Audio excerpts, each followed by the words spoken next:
Happy New Year. First podcast, for me at least, of 2026. And today I've got a fun topic for you. Moldvayan Revisionism. What is it, and what does it mean?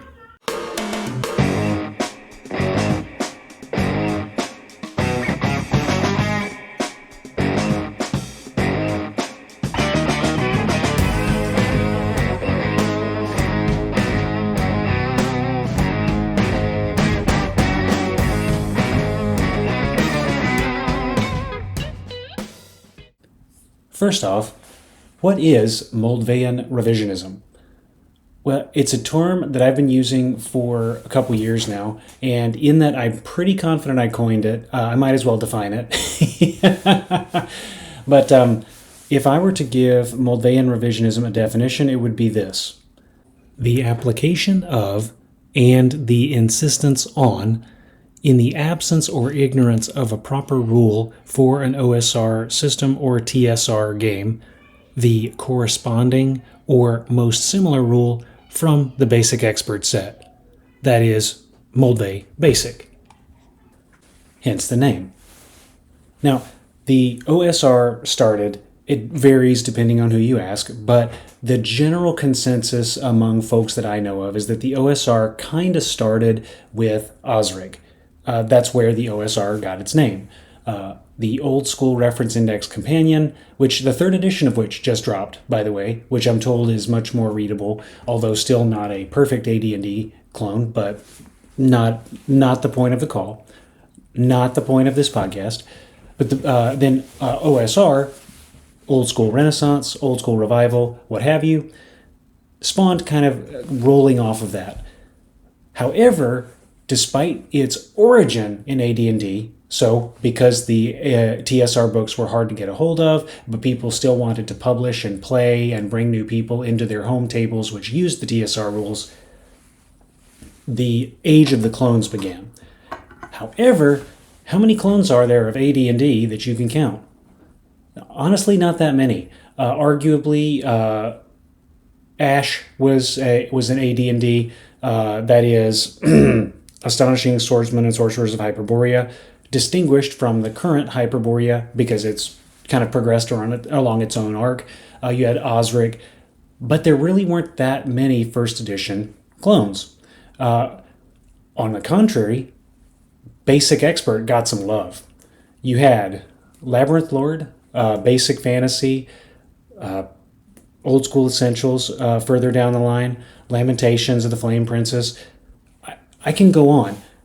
They're in some degree of faithfulness or unfaithfulness, in some degree of conformity or exploratory divergence.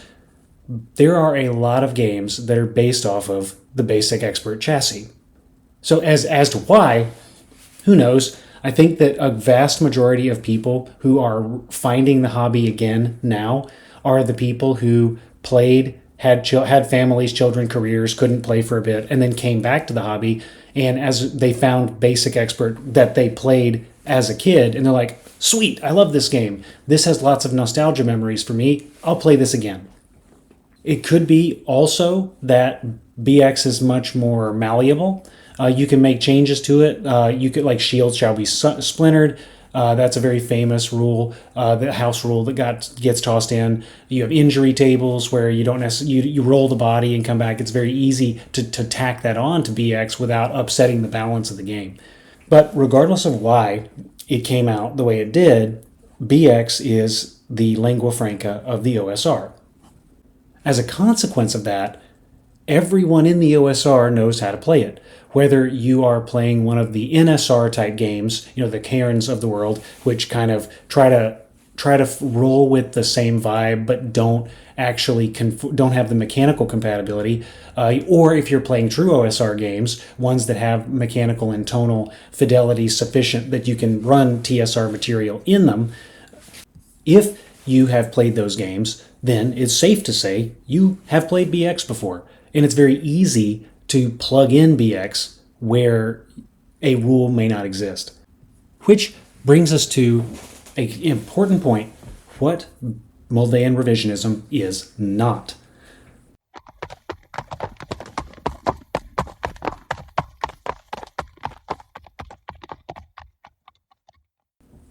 Way back in 2016, 2017, somewhere in there, I discovered Dungeon Crawl Classics. Dungeon Crawl Classics does not identify itself as OSR. Some people like to think of it as OSR. I tend to categorize it as adjacent to the OSR. It has the tone, it has the vibe, but it doesn't necessarily have the mechanical compatibility. Prime example of which, it does not have overland travel rules. So when I was prepping for the campaign I was going to run this new game in, I threw down a map. I had the players start the game as a shipwreck and hit them at the dungeon door. I love to start games that way. Start them at the dungeon, give them a reason to be at the dungeon, kind of sets the expectation of what the game's about. However, when they came out of the dungeon, I didn't have a way, mechanically, within the rules, to get them to the next place. They wanted to go to town. And so, what did I do? Well, the X part of BX has hex crawling rules. So, crack that bad boy open, slap those rules down, and plug them in where they don't exist. So this is the application of BX in the absence of a rule. That's not revisionism per se. That's using the tools that we have in systems that are close enough that they mesh together.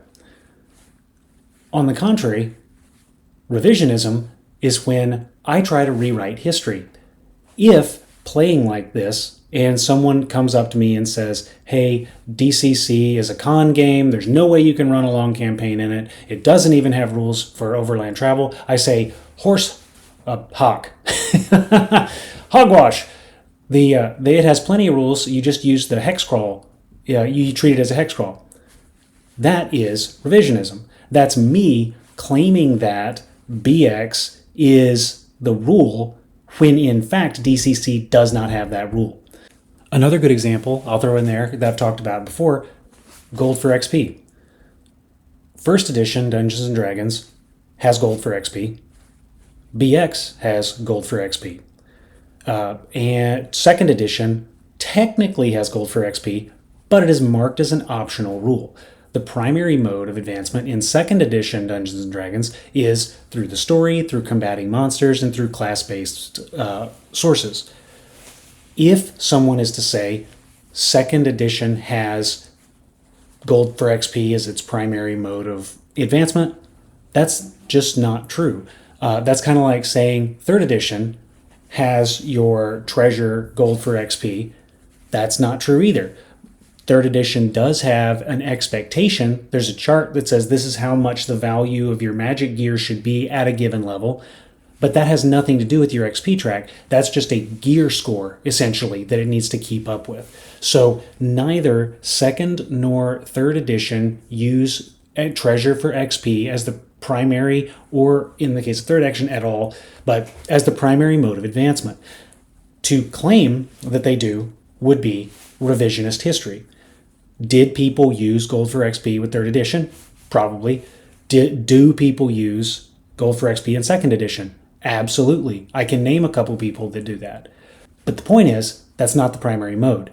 And if I, having played BX, were to go into third edition or second edition and then mandate XP for gold because that's the way it is, I would be revising the rulebook. I would be revising history. I would be claiming what is familiar to me in BX is the gospel of the other game because it's familiar to me. So, having clarified the difference between them, taking what Moldvayan and Cook wrote and then claiming someone else also wrote it in books that aren't BX.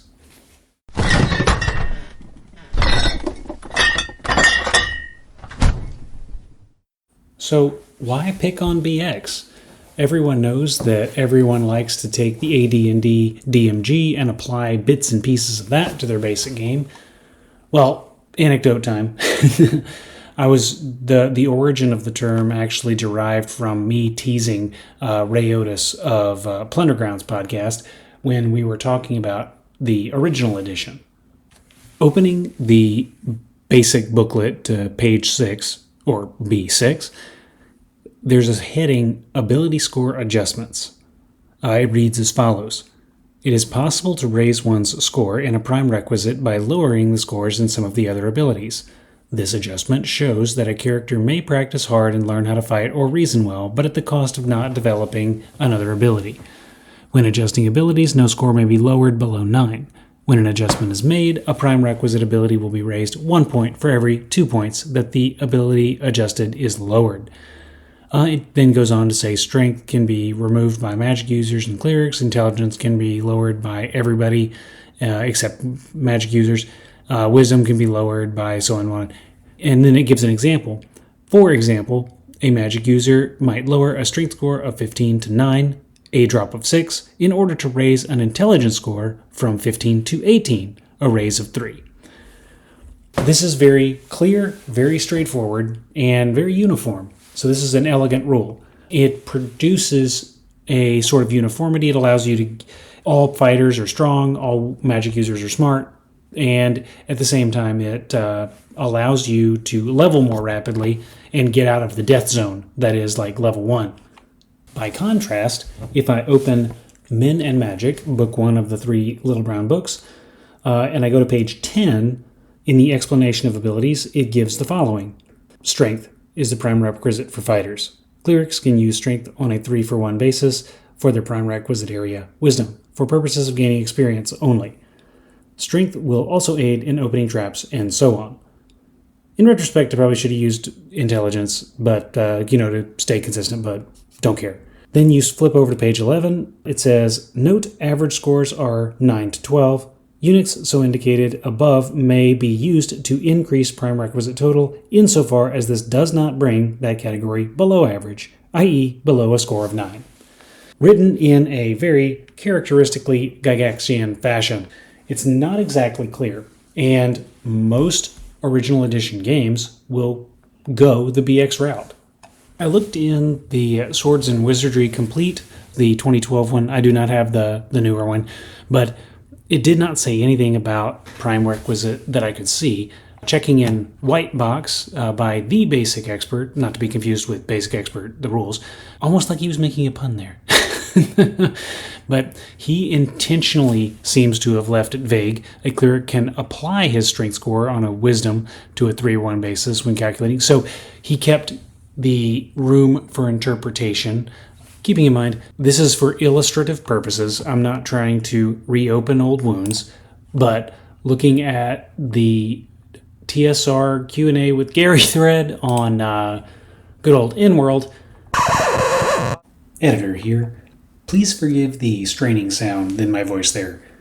I was not on the toilet or anything, but I had a bit of a cough when I was recording that I was desperately trying to suppress, and it comes through a bit, and I just don't want to re-record this whole segment, so I appreciate your patience bearing with me.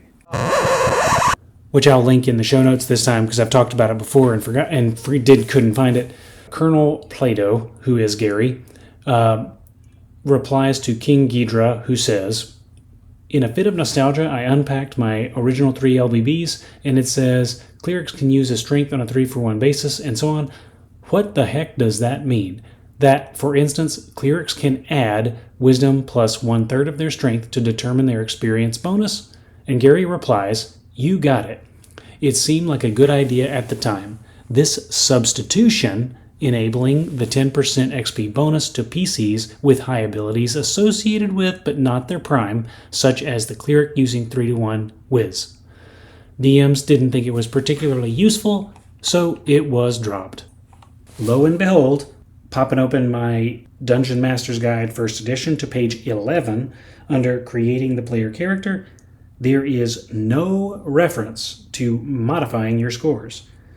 4 methods are provided, 4d6 and drop low, the primary method, 3d6 12 times and the highest 6 recorded, 3d6 rolled sufficiently to generate 6 ability scores in order for 12 different characters. Then you select the scores you like the most, and rolling each ability 6 times in order, and then picking.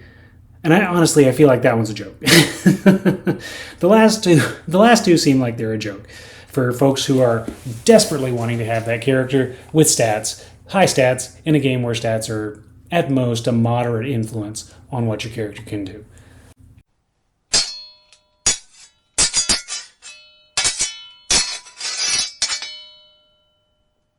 A great counterargument was made last time I talked about this regarding different printings of the original edition, where the part that I was citing as my primary motive to not modify the scores was actually a post Greyhawk addition to subsequent printings because the thief does something. And again, the reason I bring it up is to provide an example. This is a point of contention between people who play original Dungeons and Dragons, and it's a good example of where the majority of people take the BX rule and apply it and get passionate that the BX rule is exactly how OD&D was supposed to run. This is, and Ray, to his credit, I think at the time, this was like 5 years ago, but Ray at the time was building his own original edition, and he said he left it open to interpretation. He said, you are supposed to do it the BX way, but some DMs may do it this other way. At which point, in a very accusatory way, the term Moldvayan Revisionism was coined. I miss you, Ray.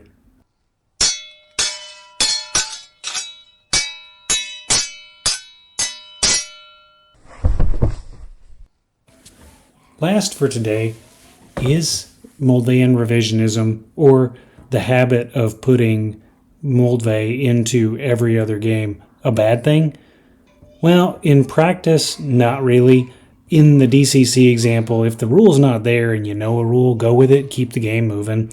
But at the same time, it's not a good idea to turn a game into dogma. One of the problems with taking a BX rule and applying it everywhere means that you don't actually read the other rules. So I hate to harp on the 5th edition, but a friend of mine who picked it up when it came out, they just applied all of 3E to it and then complained it wasn't a stable game. Well, no wonder you house ruled it before you played it. It's important when picking up a new game to read through the new game and experience the game according to how the designer kind of expected. The reason we have high lethality at low levels in an OSR game is to promote a certain type of play. You will lose if you aren't thoughtful, and the game is designed to reward thinking. If I allow maximum hit points at level 1, that kind of short circuits it. Or if I change it up to where you have 2 hit dice at level 1 or something like that. The game I'm playing with my kids, for example, I let them have extra hit points because they're 7, they're too young for BX, but it changes the experience. They don't have to be smart. To their credit, they lost a character and then they just picked up a henchman and kept playing, so to their credit, they understand how this game goes. They're just pawns. But the fundamental commentary stands. Are you experiencing the game as designed, or are you creating your own experience using the rules as sort of a conduit to what you already wanted to begin with? I'm not here to hate. I'm just here to say you may not be having the breadth of experience that you could have. Spending gold for XP instead of just hoarding it? Why can't I involve myself in any of this domain stuff? Why can't I afford mercenaries or a castle? Better house rule that too. If that's the experience you want, go for it. But for your sake, you may be denying yourself part of the game.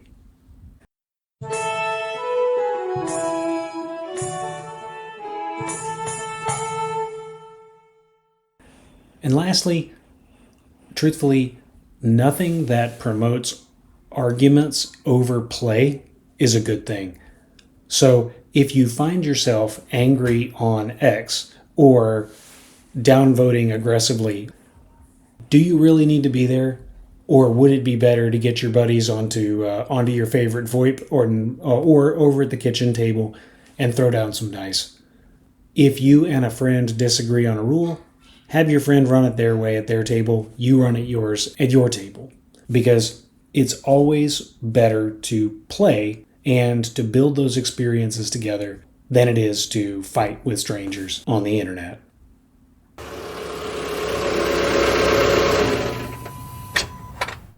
No call-ins today for you. Normally I like to put calls at the end of the episode, but looks like I did not get any today. I did get some folks who are interested in talking insights about Dragon Raid or about incorporating religious themes into your game, but I am told that my link to SpeakPipe did not work. So I did a little bit of investigation, and it looks like it's trying to throw a new line character in at the end. That's probably my own fault for using an Apple device, and it got some rich text format or something like that. It's a text file, so it shouldn't come across, but the invisible character is still there. So I'm putting a parenthesis there in hopes of getting rid of that surprise character if any of the links in the description don't work. So the Blogspot link or the SpeakPipe link, please let me know. And again, if you're having issues there, you're able to copy and paste it. If you copy and paste it with your cursor, then it should bypass whatever invisible character there is. That in mind, the best way to get in contact with me was definitely on Discord. Last episode, Merc had called in by sending me an MP3 that he had recorded on his phone on Discord. And really, I think I have an iPhone now, but it's got a voice recorder built in. There's plenty you can download, and I love getting them. So there's that. There's the email, clericswearemail@gmail.com. I'll take it either way. I would love to hear back from you. For a while there, I was worried that I was unofficially banished from the Anchorite ecosystem. I don't get a lot of calls anymore, but apparently it's at least in part because the links don't play up. Plus, some of my old buddies aren't podcasting anymore. Jason, I miss you. Hearing your dulcet tones gracing my earbuds. Or Ray, or Rob. Before I get too maudlin, though, I'd love to hear how Moldvay influenced your game. I'd love to hear about what rules you've applied that made your experience better. And now that people know old school essentials more than they know basic expert, should I start calling it Norman revisionism? Has a ring to it. Anyway, thanks for putting up with me. That's about all I have to say on this subject. So I appreciate your time. I appreciate you listening to me thus far. And I'll end us on this benediction. Matthew chapter 5, starting in verse 23. So if you are offering your gift at the altar, and there remember that your brother has something against you, leave your gift there before the altar and go. First be reconciled to your brother, and then come and offer your gift. In context, that verse is about settling disputes and anger between fellow children of God, but it applies in most walks of life. The key word that I try to focus in on is brother. The first question that I would have when in disparagement or disagreement is this person my brother? If so, then we should make peace because family is more important. If not, what can I do to adopt them in? That, in life, faith, and gaming, is far more important than whatever we might have been arguing about. Thank you again for putting up with me. Thank you, audience, for listening. Thank you, Lord, for this platform. And between now and when I talk to you next, delve on.